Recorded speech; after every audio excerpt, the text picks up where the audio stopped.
And I wanted to welcome everybody this morning to our ASCILITE live webinar, Creating Presence in Online Learning for Practice-Based Classes.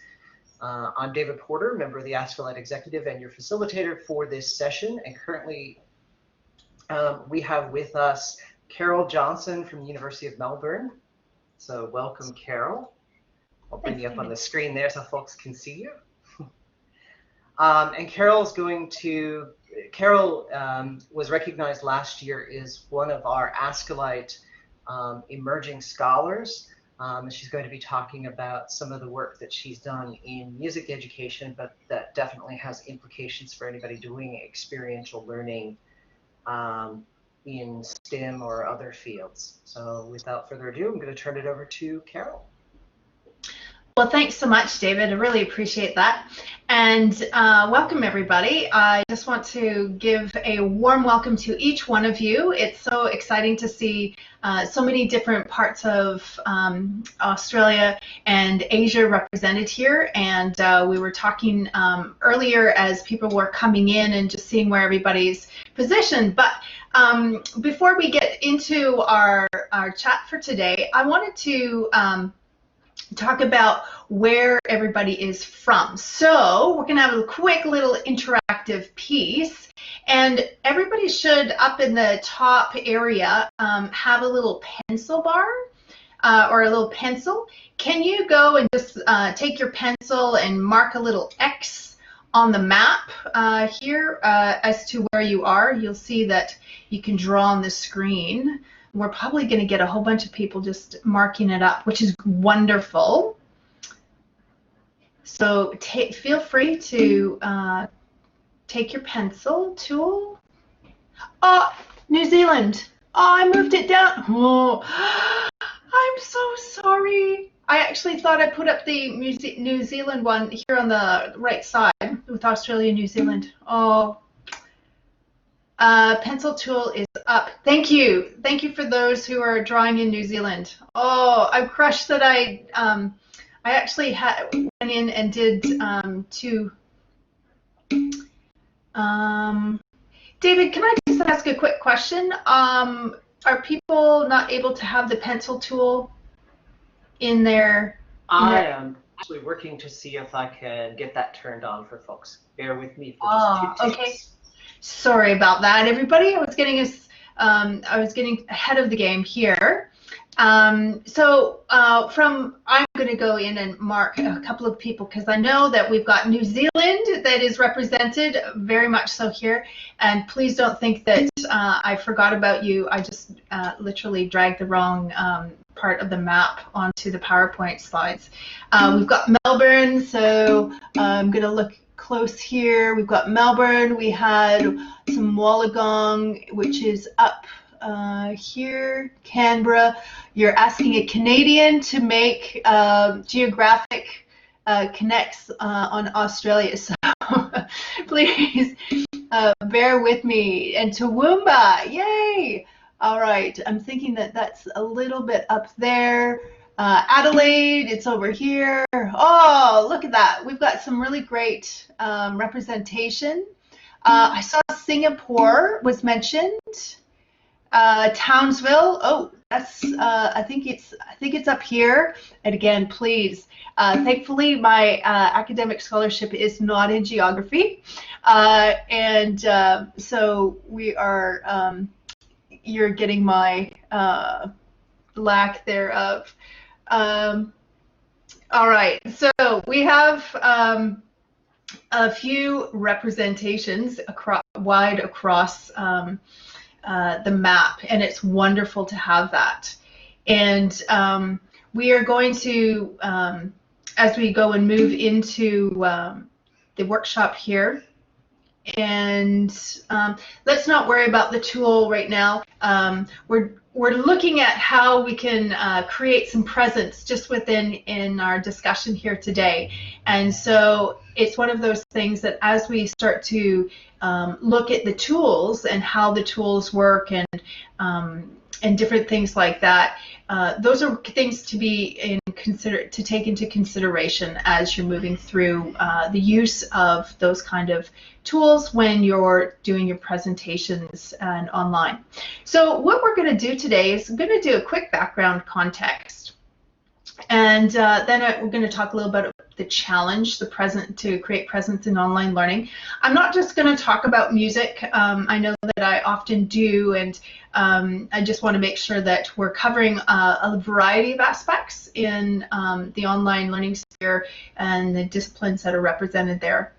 We'll talk about the community of inquiry framework and how that connects to presence, look at approaches to supporting some presence, and then have some concluding remarks. But in there, we have some opportunities for discussion. So please make sure that you've got your fingers ready to do some typing if you want, or we can pass around the mic with some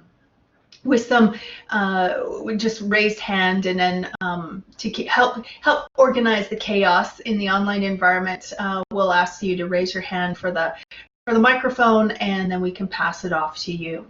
So let's just get started. When we're looking at the ways of learning, we're going to be looking at the different types, and there's so many different types of learning for practice-based disciplines in the face-to-face class. So we have experiential learning. So Kolb describes these experiences as moving from the concrete to the observational, to the reflection, and then on to forming abstract concepts, and then finally to the phase of testing. And so these scenarios move in a cyclical manner, and it goes through how our students can really get that seeing, hearing, and touching kinesthetic aspect to their learning. When we look at scaffolding, and that's with Wiggins and McTee, they highlight that the importance of strategically building content knowledge or motor skills can happen when we scaffold. So scaffold becomes that idea of building content in bite-sized pieces and on top of each other in an incremental way. So this is also the approach used to learning a musical instrument, in sports, as well as other external skill-based disciplines. So it may look at something in a musical instrument. You don't just learn a concerto right off. You actually start with a short work, and you have to learn the fingerings even before that short work, and the notes, and you have to, so there's a number of things that you look at your goal. McTeague talks about, and Wiggin and McTeague talk about backwards design and how you can go look at your final goal and backwards map to that goal. So what is it that we're wanting our students to learn, and map it out that way as well. We also have Reimer talking about patterning techniques. And so this one is really focused on music, because Reimer is in the music and arts. But as we consider music in the connection of scales, there's patterns or melodic lines that appear, and these patterns can be observed and then extended and used to transition into other learning. Now we see that in mathematics as well. We see that in engineering, all these STEM-based disciplines. And how is it that through patterning, through observation, how does that come about in the learning process? And we use it all the time, but sometimes we don't always think about that we're actually using a patterning technique. One of the things about patterning that I really appreciate is the fact that it's transdisciplinary. So our brain is, when it's working at that very high meta level, it's always looking for patterns. It's always looking for observations that you can see in different aspects, and it can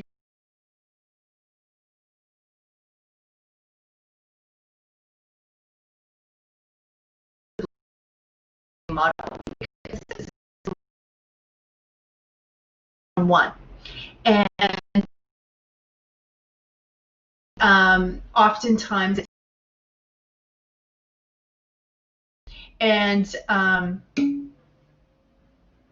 sorry, Carol, it appears that that your bandwidth is dropping, so maybe try to disconnect your camera. See if that helps the audio. Sorry about that. Absolutely. Thanks for letting me know. There we go. Can you, I'll just do a quick sound check here again. Is the sound better with that? And I'll talk a little bit longer. Excellent. Great to hear that. So when we're looking at the transdisciplinary, I'll go back to the transdisciplinary. And I really like the idea of the looking at aspects from the transdisciplinary level when we're starting to look at learning, whether it be face-to-face or online, because that is something that goes across disciplines. So the patterning techniques can happen in mathematics, patterning techniques in engineering and computers, as well as music, as well as dance. We're looking at the different things that our body can associate and quickly understand. We can, as young children, we can, when they're playing a game of cards, they're always looking for patterns. So if we take that very simplistic idea of looking at patterns, how is it that we can create opportunities for students to engage in learning through patterns? The other part is the apprenticeship. So we have the master apprenticeship model. Oftentimes it's the most expensive learning model, and that's because it's that one-to-one connection. And with that, we know that ideas, knowledge, skills, and attitudes are often shared in that learning model, and it can inform deeper systems of belief and values over time. And in music, we often highlight that the apprenticeship model is used. But as we shift to the online environment, these approaches are still relevant. So we can't just throw out all that we know about how good learning happens. So it's the idea of connecting with what creates a good interactive exchange. And we need to look at that in the online environment. So let's examine the online environment and some of the ideas you probably already know. E-learning, it's that big umbrella term that actually holds, sorry, things are shifting about here.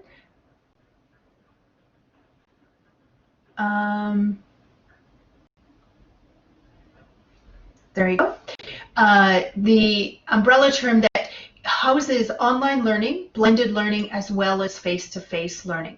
And Alan and Seaman talk about that, and I've just given the definitions for what online learning is there. It has to be at least 80% online, so that makes it a fully online course or subject, as we call it here in Australia. Blended learning, so the online learning experience happens between 30% and 79%. So that means that you do have about 29% or less that is actual face-to-face. And then true face-to-face learning is less than 29% that happens online. So within each of these words that we have that key term learning. The focus isn't on teaching, but the focus is on the aspect of students learning. Where will students be able to connect with their learning? Of course, teaching is definitely not absent in all of these processes, but it's the design that supports the learning. So as many studies remind us, the key to learning is found in the student involvement, and that's what the key is going to be as we're unpacking presence and how to create presence in learning. So the question becomes, how do we encourage students to want to take part in learning, and more specifically, how do we encourage them to want to be taking part in the online learning? So this becomes our central question: what aspects or aspect of learning or online learning can help motivate the students to learn? So how can we encourage our students to want to take part in learning?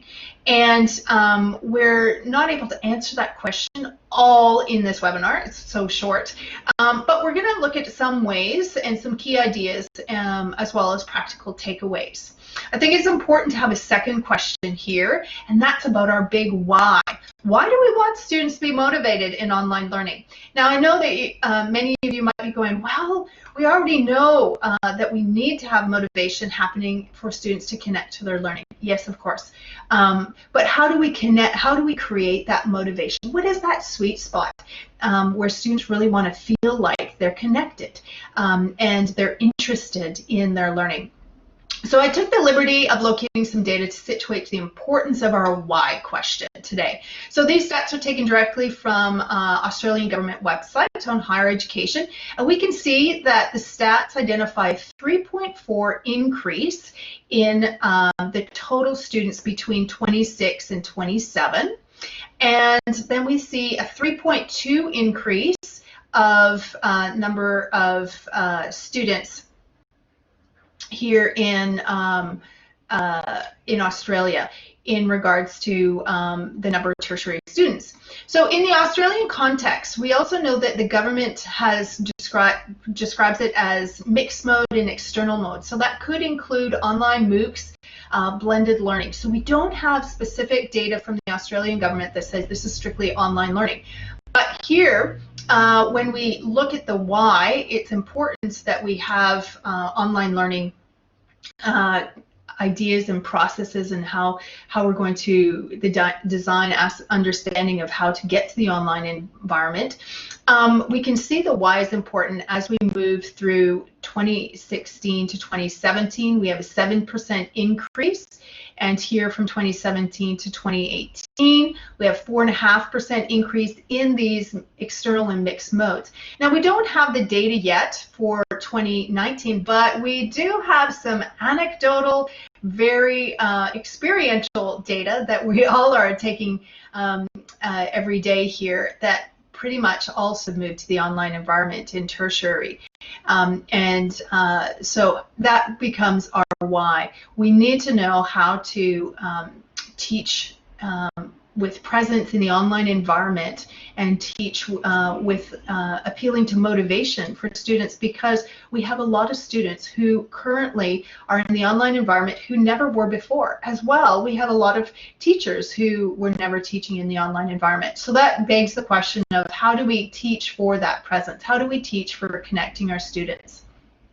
So I'm going to pause for a second, and we're going to ask the question, what worked well for student learning when you shifted to the online environment?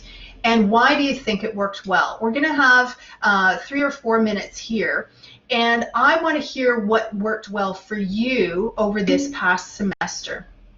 So you can either raise your hand, use the raise hand icon in the center of your screen, or you can post your response in the chat. So the question again is, what worked well for student learning when we shifted to the online environment, and why did it work well? Anybody want to give your response to that? So Diane, how about you? Okay, I actually tried quite hard to connect with the students, and I used a whole lot of audio files and audio feedback and video feedback with them, both one-on-one and as cohorts, and I had probably 10 emails back from students saying that they'd appreciated it. Absolutely. It's interesting. I love the fact that you raised the key of voice. So in video and in audio, we have voice. The connection with voice is really an integral element as we're connecting with our students. We do that in our face-to-face teaching without thinking about it. When we get to the online space and students are in isolation, teachers are in isolation, or even just let's call it isolated from each other in the distant learning aspect, the voice becomes really paramount, because if a student is reading comments or text, they can't hear our inflections. So if I say it was quiet, you can hear that my voice is calm, but if I said it was quiet, and there's a little bit of more of that intensity into it, the emotions that come with it are so important for feedback, and the video aspect as well. So the important aspect of seeing people's responses and body language is really important. So Veronica has talked about getting them to share their working, their thinking, their experiences, their reflection. Having that shared experience means that they become part of the conversation, part of the learning. Paul talks about the weekly collaborate sessions that they had just to keep in touch with students, and that the fact that they liked the reassurance that the academics were available. So I would talk about that as Granovetter talks about hallway conversations and nodes of connections. And Roxa Torgnies talks about that as well, the importance that students need to have, and us as academics, people in general, those hallway conversations or those informal conversations that happen. There's a lot of information that's exchanged at that point, and that becomes one of those key elements. So hallway conversations, how you create those in the online environment, informal chats with students weekly. So thanks, Paul, for raising that. Paul also talked about Blackboard quizzes that were part of keeping them engaged. And I wonder, Paul, if you were talking about Blackboard quizzes that were used for mastery. And that's one of the ways that I've found that have been really helpful as well.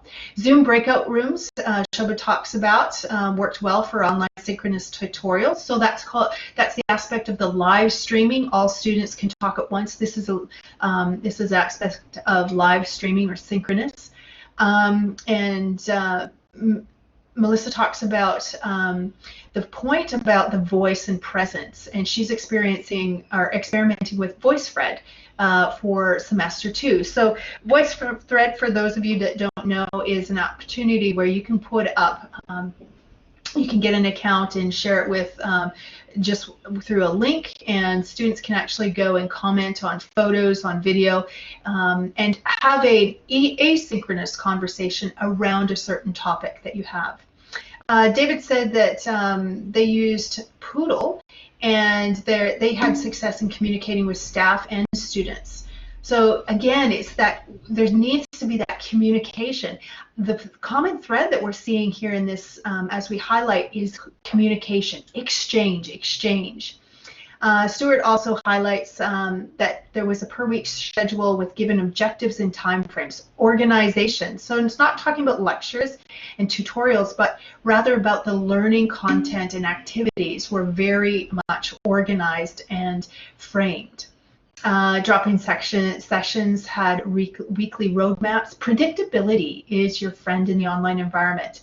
And as we get into as I'm highlighting the community of inquiry framework as we're coming up, you'll see that organization, teaching it can happen just off the cuff, but there's key moments in it that create that stickiness of learning for students. And sometimes that's actually through the predictability of a class. Sometimes that's through the organization and easy, intuitive navigation of a class area. It's also through the conversation that happens, that students are able to come in and share their ideas and feel that their voice is being heard. Breakout rooms for focused learning activities, Melissa highlights, Diane highlights the virtual cafe and assessment feedback, and Fran highlights the explicit instructions for learning materials and providing more structure so students had stability. So I think that we're also hearing that stability across this time of COVID is really important for students, and how we help them with stability is through that design and organization. So we didn't have a lot of time to, as I call it, lift and shift that happened with a lot of the remote learning in semester 1 here in Australia. But as we look to semester 2, we can really focus on the design aspect. So I wanted to say that as we look to the pandemic and the lockdown that we all experienced, in even these discussion items that we highlighted, we're looking at connection and community were really integral to how students were able to support their learning and extend their learning. So is presence important? Yes, it is. There was somebody who mentioned that they used informal Zoom chats. Well, here at the Conservatorium in the Master's program, we had a weekly Zoom chat, and we wrote about that in an upcoming book chapter that's about to be released here in the next couple of weeks. So if you're interested in that, send me an email and I'm happy to send you the link for it. It is open access.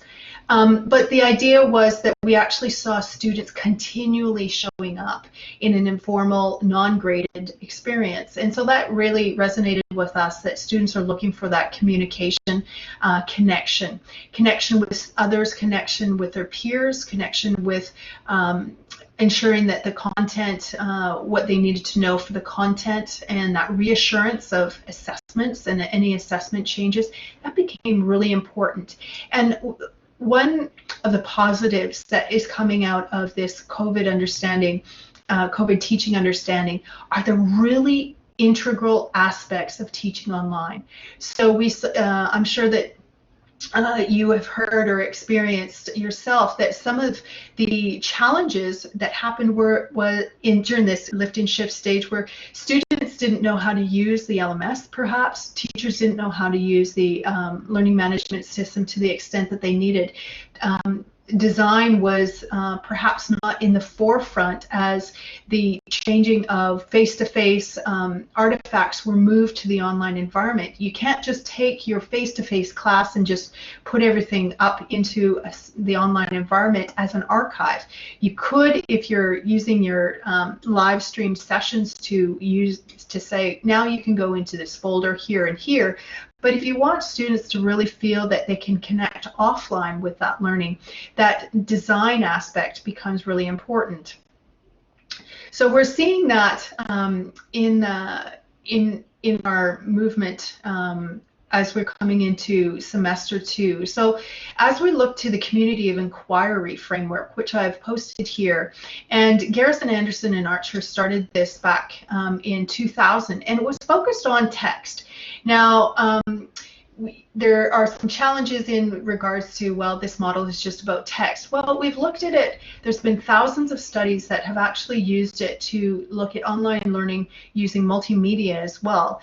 And some researchers have also used it to look at face-to-face classes. So the community of inquiry framework becomes a really important model in regards to teaching and finding that sweet spot of the educational experience, as they call it, or that exchange of learning that happens for that deep supportive learning process for the student.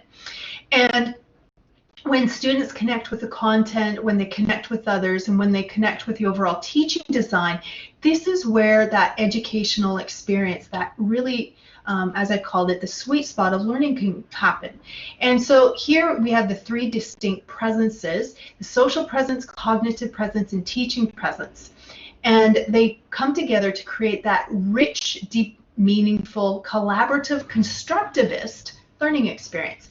Now, it's great to hear that a bunch of the ideas that we've already had in the discussion and in the chat area, you can now see how they map directly onto the community of inquiry framework and why they probably maintained success during your COVID teaching experience. And I think one of the important aspects is that we can see that they all need to connect together. So we can't have the social presence by itself and just have students talking back and forth, teachers talking back and forth. There needs to be that design and organizational part, which happens in the teaching presence. And the cognitive presence part is that triggering event idea. So let's get it more specific into the framework really briefly. And how do we have this for practice-based learning? So if we look at cognitive presence, and when Garrison and all started talking about how to operationalize cognitive presence, it was about 4 events. And so that's triggering, a triggering event, so creating that motivation idea, oh, I want to get involved.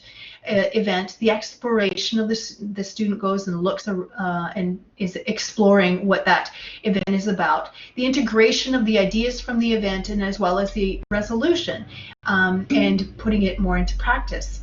So as we look at cognitive presence for practice-based learning, it becomes really important that the students are able to actually do that experiential aspect, or have some part of the experiential aspect that they can take on within their online structure, if it be at home or wherever that online happens.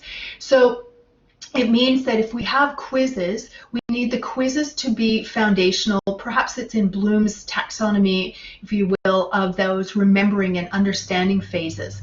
And so perhaps you're using the quizzes to create lab knowledge and understanding and mastery in those labs. Perhaps it's that you're using quizzes for mastery to understand historical knowledge and music history, so that students can then use that information as they integrate it into understanding about musical style or writing, composing for a particular musical style. If we look at chemistry, we want to make sure that students know the chemistry lab, what the chemicals are about, what the safety lab procedures are about, even before they come into a lab in the experiment that they're about to do. So a quiz for mastery is great for that. Using the voice for students, student voice becomes really important during this process of cognitive presence. So it's giving them opportunity to reflect on what they know coming into their learning and building on it. So it's giving them the opportunity and that live session to share what they know. So that might be that they are taking opportunity to have a group project. And I often start with, if it's going to be a group project, I back it up and have an individual project that happens before the group project. That is because I want to make sure that each student feels success and has a certain knowledge foundation that they can come and bring into that group project. So the individual project, project 1, is part of that scaffold. Remember back to the face-to-face that we talked about with scaffolding of learning with William and McTeague. Well, I scaffold my project so that my students feel success points all along the way. So it's that they come in and they're working on an individual project. It might be an essay, it might be a report, it might actually just might be a discussion post even, that they are experiencing, going back and forth with basic knowledge that is foundational for the project that's ahead. And then they move into a group project where they're able to reflect and share with other students. They're able to share their knowledge. When students feel that they are sharing their knowledge and that they have something to give to others, that's when they also connect with that sweet spot of motivation. They're also able to self-assess at that point and feel that they may need to get more information and knowledge. So videos of students become really helpful in the cognitive presence part, and moving to that that bigger outcome of the student experience. As we look to the social presence part, we often think, well, that's just about students talking. Well, it is about students talking, but it's about students sharing their knowledge. And as I said, in that activity of project, the project 1 to project 2, the individual to the group project, here's where the social presence really can emerge and really take flight, because that's where students can highlight what they know with others. But at the same time, it's that social constructivist aspect. They're going back and forth and they're sharing what they know and learning from each other. In the online class, encouraging video responses in some of the discussions can actually be very integral for learning. Also, we can't make video discussions mandatory, but if we actually go and excuse me, allow students to have the opportunity to experience video, they understand why they like to watch video. Perhaps they don't like to show their own video, but they like to watch video.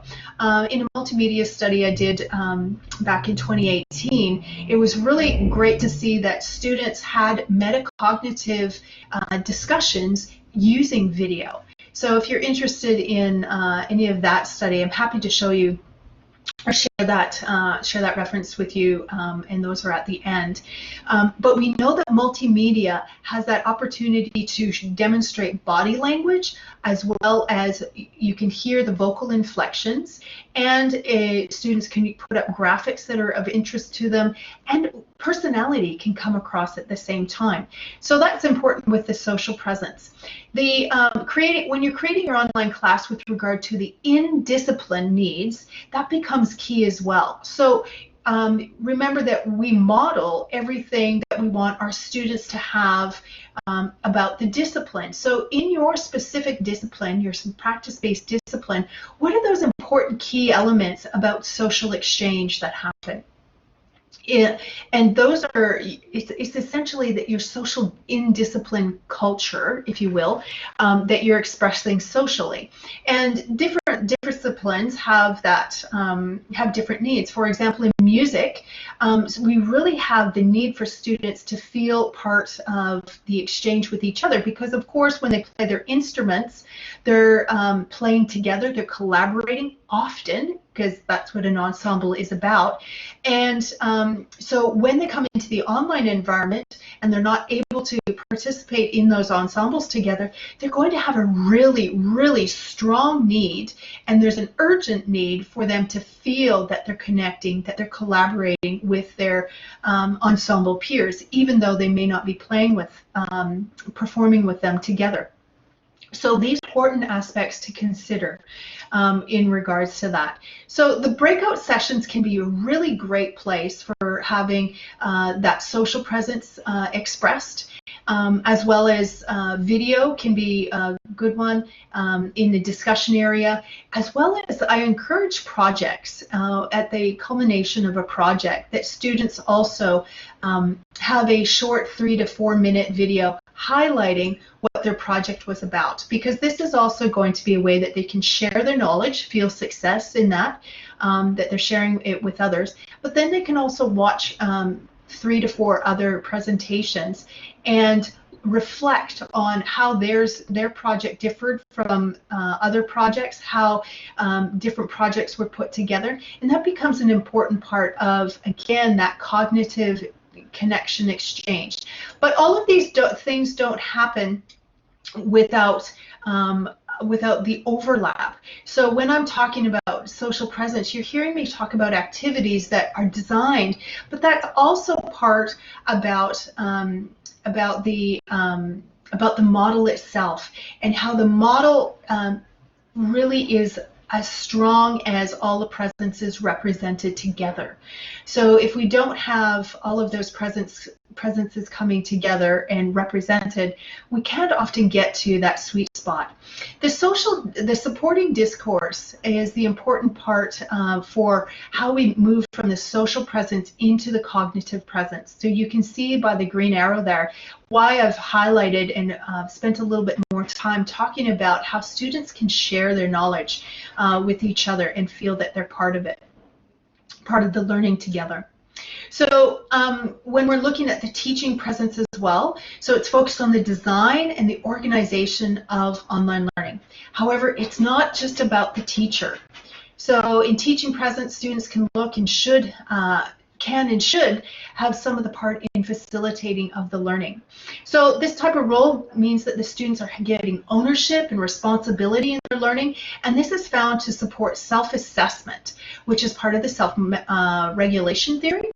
And so when we're looking at if we omit some of those opportunities for students to facilitate or lead, that might diminish some of the motivation. So teaching presence is that main contributor to community for student satisfaction and learning perceptions. And those are felt through how they contribute and how they feel accomplished in their role of participant. So helpful exploration into that detail of teaching presence and the roles that students have in this area can be looked at in the framework specifically by Johnson and Altuara-Ricky. Back in 2017, this framework was developed to highlight the importance of preparing for the facilitation that happens in teaching presence, designing the facilitation that happens in teaching presence, and actually implementing the facilitation and then assessing it.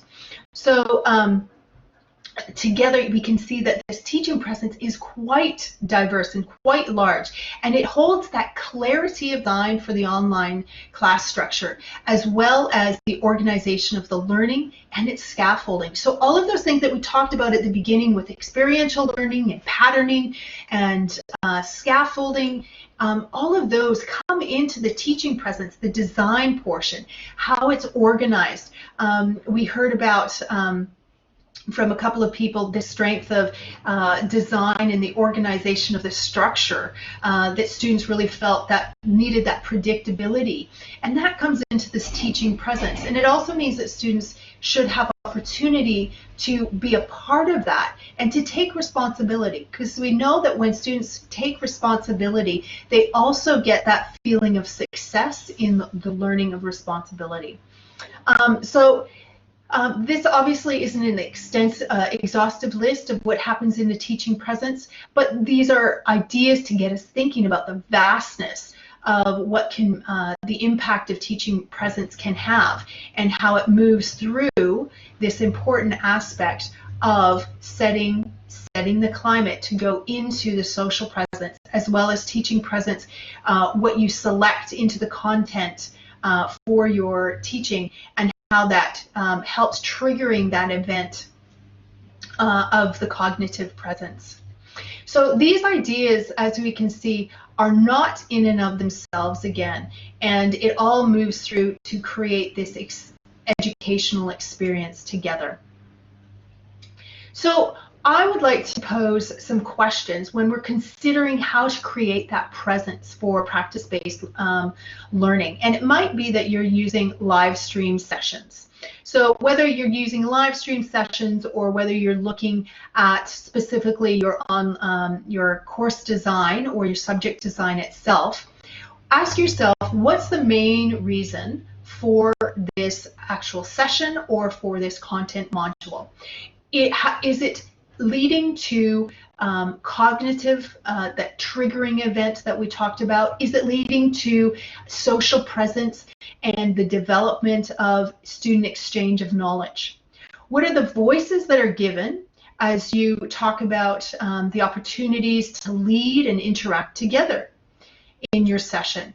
How are you setting that up? Look at time figures. What amount of time are you considering for the breakout session versus the teacher-led portions? And how is the content presented to include all learners? So that's one of those. Clark and Mayer talks about the importance of multimedia, and having audio, having video and graphics and text represented for the students. CAST.org, that's CAST.org, also highlights some really important learning on how we can create an inclusive classroom and really connect all of our learners into the content. And that might be a helpful one for looking at further on presentation. How are we triggering the learning becomes important. Are we starting with an icebreaker where students feel that they can be part of the conversation? For example, if video is, if all students but one student has their video turned on, why might that student not be wanting to have the learning triggered on, or pardon, the video on? Would it might be inhibiting that trigger of explanation or trigger of exploration into content in a social constructivist platform not want to be explored? Those are things that become really important. I have a slide here coming up that's going to highlight some of the challenges, and one of them is with with video. For some students, they may not feel that their background, if they're sitting, depending on where they are in income levels, they may not have something that they want everybody to see, and so they're not going to show their video. Perhaps there is a climate in the home or in wherever they're coming from that is not, they don't want people to know about that. Online learning is a really great privilege in that we have the privilege of coming into our students' homes. Whether it be by voice, by video, or even by content. We're no longer in our classroom per se on the university campus. It is now coming to them where they are at. And what an awesome privilege it is to encourage our students that there is opportunity for them to come and partake in the learning, no matter where they're coming from. And I think that often many were not looking at that aspect of presence and designing for teaching presence in that regard. So when we say that the virtual backgrounds are distracting, sometimes the student has to use that. And you know, just being frank, we want to make sure that our students have the opportunity to join in no matter what. So if we say you can't have video backgrounds because they're distracting, let's take it one step back and consider there may be a reason that our students maybe aren't showing their video, or they may not be showing their actual background and using a virtual background. But still, we want them to come to the table of learning and feast on the knowledge that we have before them, that we want to share with them, that we know that they're going to be able to take with them and flourish into the next area of their life. Scott talks about how virtual backgrounds can also be great icebreakers. They are. So you can, if you know that some of your students need to use virtual backgrounds, then why not start with an icebreaker of bring your best virtual background. And that's where everybody can feel on equal playing ground. So there's equity in there. What kind of digital technologies are going to be required for participation in the session? That's important. You know, you want your students to come prepared. You know, send them that information not just an hour before, but send them a couple of days before. What I try to do is I try to send out my announcements on a certain day, certain time, every day each week. Predictability has been their friend over this past semester and onward.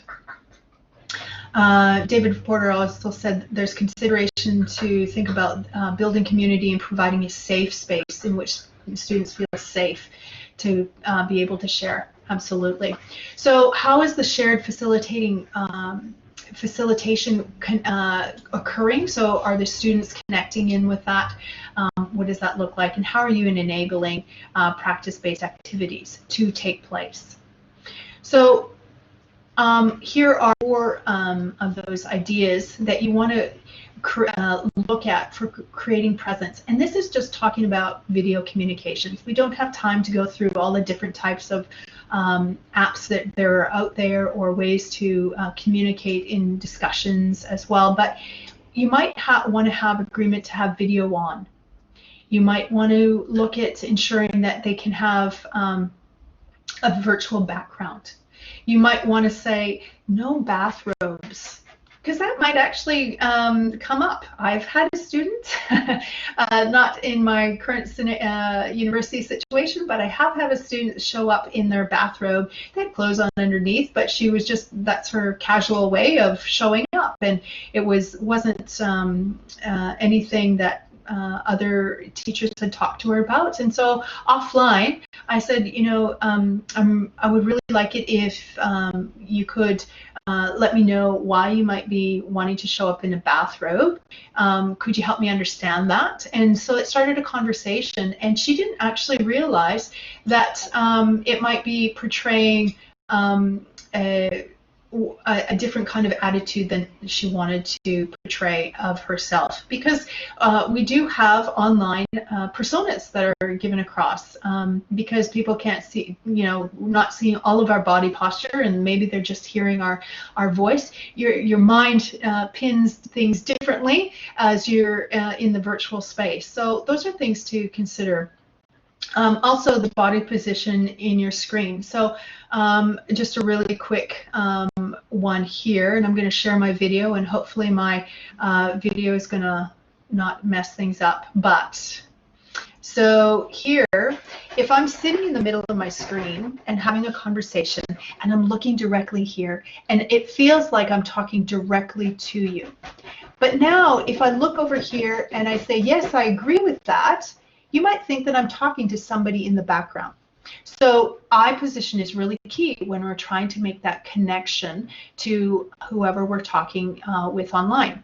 As well as if I'm sitting over here and have a little bit of an angle and I'm talking this way, again, it feels like there's somebody else in the conversation and you are experiencing that conversation that's happening between me and somebody else. There's that opportunity that you feel like you can collaborate, that you can be part of it. Oftentimes when we sit front on center, it feels that it's more of a talking down to. So I often sit with a little bit of an angle, and the rule of thirds comes into play just even here in the video aspect. And so it's split up, the video screen is split up to here's 1/3, here's the 2nd third, and here's the 3rd third. So I usually try and sit in one of the thirds and have something that's, like the flowers that are here in the background that show, aren't distracting, but allow for the opportunity. So yeah, it's one of those, Vebeka said she's never considered body position on the screen. It is one of those things that, why is it that we like to watch certain broadcasters on TV, or what shows do, what the camera angles on shows. Sometimes we actually like a show because of the camera angle, and those are important things to consider. So as we're looking at, and I'll get back to my third screen here. As we're looking at the design of the teaching presence, it becomes really important to connect. And the practice-based disciplines, it's even more important, especially in music, because we want to feel that our students are able to connect with us, and if that social constructivist aspect where each one of us feels successful in adding things on to our knowledge base can happen. So how is it that you might change now knowing the community of inquiry framework and your specific in-discipline culture needs and requirements? What might you change? So I'm just going to begin to, as we wrap up here, look at this application to music. Specifically in music, we look at the differences on the importance that, for me in a practice-based scenario, I need to be able to see my students' hands. They need to be able to see me making eye contact with them. That's very, very important. They also might need to be able to see my hands when I'm playing my saxophone. More importantly, when I'm flute or when they're learning flute in my secondary instrument class, I need to have a camera that is mobile, that I can actually move and allow them to see up close different aspects. So those are connections that I use in the application to music. So here, as we wrap up, I'm going to ask some questions, allow some time for questions, and also maybe for you to highlight in your discipline and talk about your in-discipline experience of how this community of inquiry and creating presence might you now approach it differently. So we're going to open up the floor for a couple of minutes here and see if anybody has something to offer. How does your in-discipline experience now come and maybe change, knowing the community inquiry and the framework for developing those presences. Anybody want to share about their ideas? Vebika, how about you? Well, I suppose what comes to mind is feeling less guilty about when I put in social elements into a synchronous tutorial. Say when I give them 5 minutes to share about how they're feeling towards this week or the assessment or COVID, you know, so I can justify that a bit more. Absolutely, absolutely. Without the, the connection for well-being, we actually will lose our students. And that's another part that in our study that we were looking at. We wanted to make sure that well-being was paramount for students first and foremost, even before they're learning. Because if a student, we even know that, young students, if they're not eating well, they can't learn well.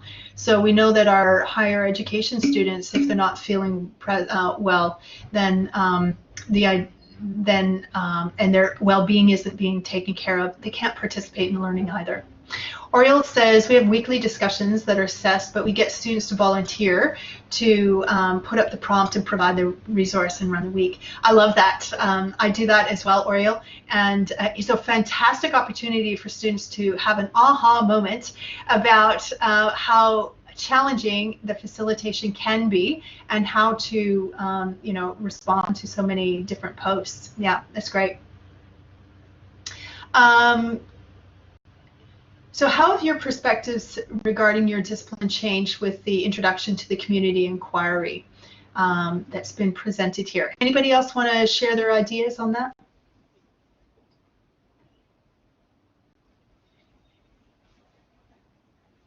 All right. Does anybody have any questions or comments that you want to make as we wrap up here in the final few minutes?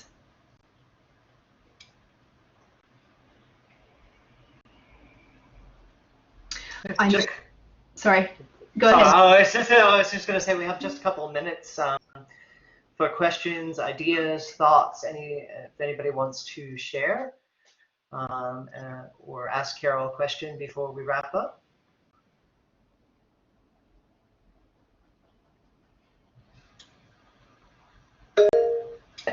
Go ahead, Diane. Hi, Carol.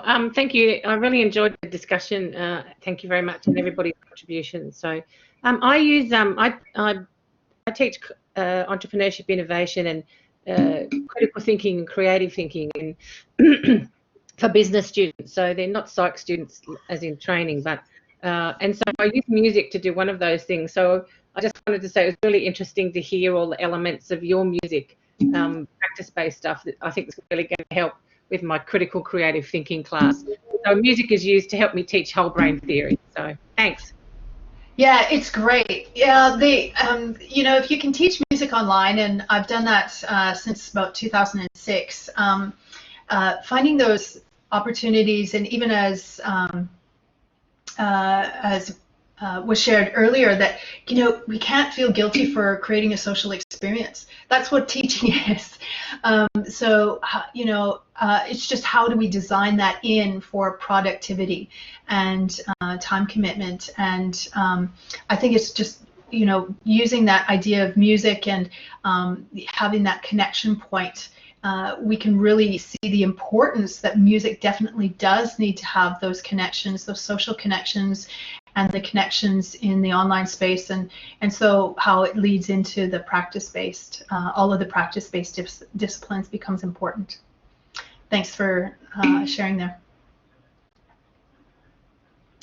Well, thanks everybody. I think we're about to wrap up here, and if you have any questions, I'm happy to continue to respond to those offline, and you can reach me at carol.johnson@unimelb.edu.au. Oh, and sorry about that.